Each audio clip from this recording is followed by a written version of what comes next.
Everyone. My name is Marwan. I'm from the University of Nottingham, Malaysia. And today I'll be presenting our development of 4D printed large stroke microgrippers. This work has been conducted by my students, and we are, of course, from the Department of Electrical and Electronic Engineering. The concept that we are trying to tackle here is the concept of developing useful devices out of 4D printing. And because so far, actually, this is the main criticism for 4D printing. People say that the concept is wonderful, but we don't see applications of this concept. So in today's presentation, I'll be presenting our approach actually of tackling this issue. Of course, it's still in progress and the devices are far from being finalized. But we are on the way of improving the designs and presenting something useful. So if we look at the concept of microgrippers, so far these microgrippers are mainly relying on piezoelectric actuators and other types of actuators, of course, but piezoelectric actuators are the main drivers for such grippers. And most of the time, these microgrippers are fabricated using CNC or EDM or complex fabrication methods, or sometimes actually some researchers, as we see here in some of these works, they combine the concept of 3D printing and also implemented or incorporated the piezoelectric actuator in the structure to achieve the gripping, which is wonderful. But of course, since we are trying to use 4D printing in this area, we notice that implementing 4D printing to achieve this kind of structure is challenging. So when it comes to 4D printing, 4D printing we can look at it from different point of views. We can look at it from the point of shape memory polymers and the materials and how to improve or adjust the materials to serve us in a purpose that we want. And also, if we want to look at it from the application base, which is, of course, one of the main points in this presentation, we want to tune the printing parameters. We want to tune the printing technique in a way that allows us to achieve our goals. So in this work, actually, we are relying on the printing parameters to achieve application-based structures that can perform or can do certain tasks. So when it comes to 4D printed grippers, so far in the literature, most of the grippers that we see are similar actually to the one here on the left, just like our recent work. So far, of course, we use the printing pattern actually to control the bending behavior, but the concept is still almost the same. All of the grippers actually look like a hand that is trying to grip something. But if we look at the most of the microgrippers which rely on the compliance mechanism, so far the 4D printing grippers are not there yet. We previously proposed the gripper on the right here. We proposed it previously, and we successfully achieved gripping. But as you can see that, like I mentioned, most of the grippers rely on the simple concept of using something like a hook or a hand to grip something. So we realized that there is a problem here. So when it comes to the 4D printed grippers, there is a lack actually of, first of all, the predictive models, which is a very, very big issue. I remember me and my colleagues and also Dr. Ali and Dr. Mahdi, we discussed this issue. It is very difficult actually to predict the behavior of 4D printed actuators, let alone grippers. And the second issue is that the current microgrippers, if we talk about piezo-actuated microgrippers, especially if they rely on machining the whole structure using CNC or EDM, then of course the fabrication method is very complex and of course takes a long time. And the last problem that we noticed that there is a lack, of course, of 4D printed microgrippers design. Most of the design are the same, somehow modified a little bit. So we propose several solutions here. So we propose the use of course, 4D printed microgrippers to address these issues. And here we are proposing 3 different designs whereby each one of them is suitable for certain type of applications. And actually, we believe that, of course, since we are using printing, then of course this process is suitable for mass production or batch fabrication. So in this work here, we propose, like I mentioned, 3 designs. So if we look at the first design, basically, we are, of course, relying on the concept of compliance here. We are trying to move away from the traditional 4D printed grippers. So we are presenting something hopefully new. So if you look at the structures here, the gray color, actually these colors represent the printing speed, because we are using the printing speed to control the behavior of these grippers and to control the bending. So the lowest printing speed that we used is 10 mm per second, which is the blue part here. I hope it's visible. And then the second lowest is the gray part. So anything in gray here was printed at 20 millimeters per second. And then the fastest is 60, which is the top part here of the actuator. I hope it's visible for you.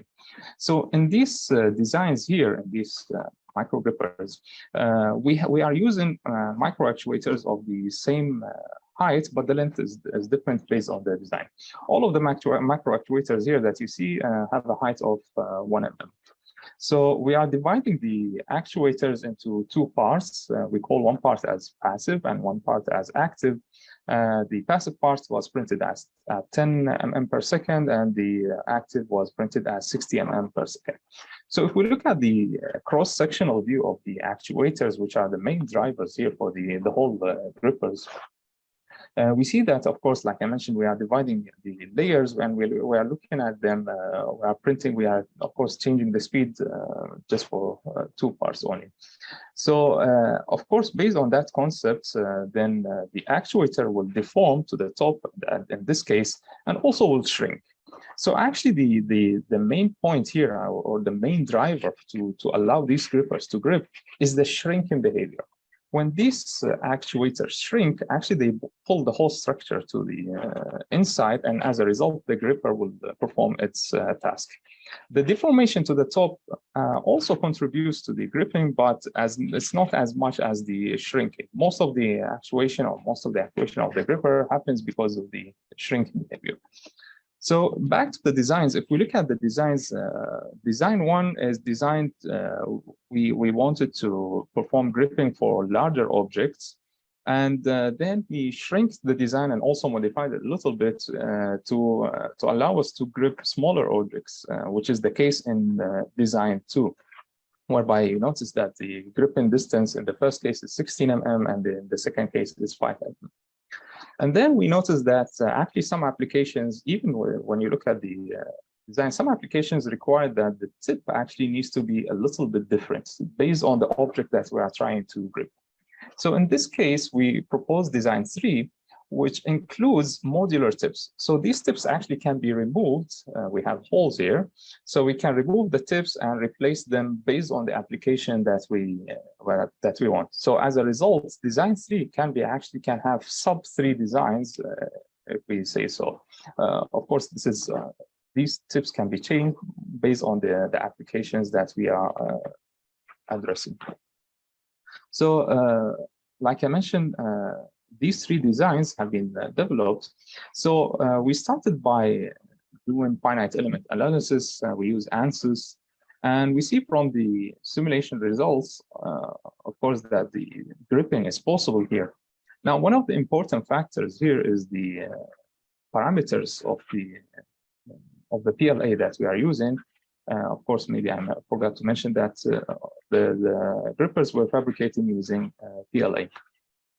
So the parameters that we used in the simulations were based on previous work, whereby we found actually the coefficient of thermal expansion based on each layer, based on the printing speed.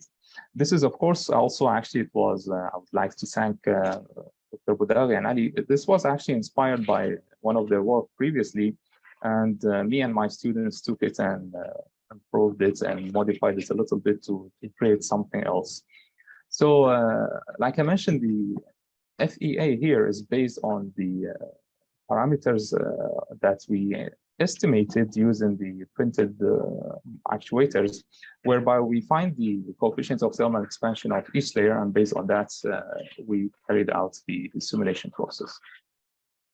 Now, when we wanted to do the experiments, of course, we started by developing the design on the computer, and then we printed the design using FDM process. And after that, we immersed the actuators in cold water, and then we increased the temperature. And meanwhile, we observed the bending process, or the deformation, or the gripping. We observe it using a camera.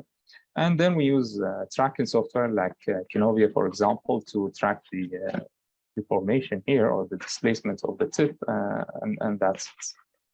So if we look at the printing results here, of course, the images on top represent the printed actuators, and the ones at the bottom are the actuated ones. So you can see that each design, actually, the actuator is the layer, or the key player here in the whole process. The deformation of the actuator, and also the pulling forces when we activate these actuators, they shrink, and pulling the structure to the side, of course, allow the grippers to perform the gripping behavior.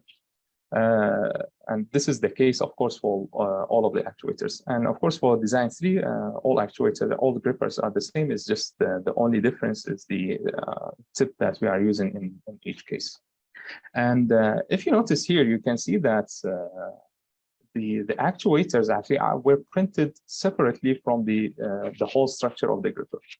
Now, we can print the whole gripper structure here in one go, but we need to print it maybe vertically, and we need to use supporting materials. This is possible, but it will increase the materials used, it will increase the time and complexity, you need to clean it. So we thought that it's better to print 2 parts, print the micro gripper on its own, and then print the whole structure on its own, and then just manually inserting the grippers inside these holders. And we purposely actually made the holders and the grippers actually of the same dimension, so we make sure that the connection between them is firm, because again, we are relying on the pulling forces to actuate the grippers. And now, if we look at the tip displacement of these micro grippers, we notice, of course, that the highest displacement comes from design 1, and that's why I separated it on its own. So design 1 is the fastest, and also the one that provides the highest displacement. While if you look at design 2 and 3, of course, they perform in a similar manner. Design 2 is a little bit slower compared to design 3. So when you compare design 1 achieved a displacement of around roughly 7 mm, while design 2 and 3, they achieved around 2.5 millimeters. But of course, the difference between them, between design 2 and 3, is just the response time. They are just a little bit slower than each other. So this is the general. These are the general results. This project is still in its early stages. Next, we are aiming to use objects to grip objects and to see their effects on the grip and behavior. And hopefully, we will see also. We'll investigate the behavior of the grippers outside water. Maybe currently we are immersing them in water. Maybe we'll use hot air, or maybe we'll include conductive materials to use joule heating, for example. So in conclusion, like I mentioned, we use 4D printing concepts actually to develop micro grippers, and we use the concept of SME to develop these grippers. We use the printing parameters to develop these micro grippers. We did not use manual training. All of the actuation was based on the printing parameters. We did it based on the controlling the printing speeds. And after that, we performed finite element analysis. And of course, this was based on our previous work whereby we found the FEA parameters using previous work. And We control the deformation of the microgrippers by controlling the speed. Of course, using higher speed will give us higher deformation. So it means that the gripping distance can also be changed even for each design just by changing the printing speed, which means also that these designs are flexible in terms of the applications. And we aim in the future to miniaturize the size of these microgrippers, and we are currently actually trying to achieve two-way actuation. Somehow we achieved this a little bit, but we cannot really explain it very well. So it's still in the early stages. And we hope to implement these grippers in microrobotics and biomedical applications. So that's for me. Thank you so much for listening. If you have any questions, then feel free to email me or ask me now.